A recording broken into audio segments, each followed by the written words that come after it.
My philosophy is this, is because of what didn't happen. We had gone through 9/11.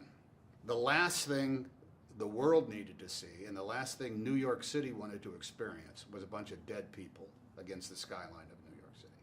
They did not see to see more wreckage, more flames on the water. They did not want to experience a moment where, guess what?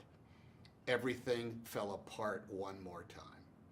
The opposite happened, which on one hand is something to celebrate, but the bullet dodged, I think, is why it has this emotional resonance.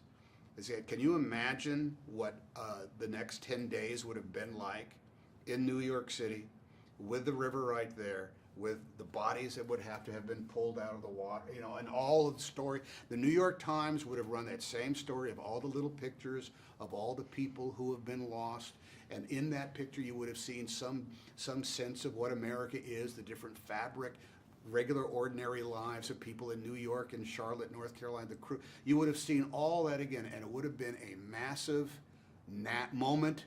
long moment of national mourning.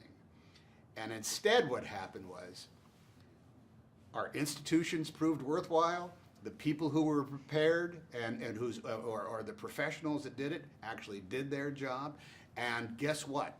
We all survived what seemed to be an act of God by way of a flock of Canadian geese, you know, flying. Now, I think that's why it's so. You could celebrate what Sully did and his instincts and all that stuff by all means.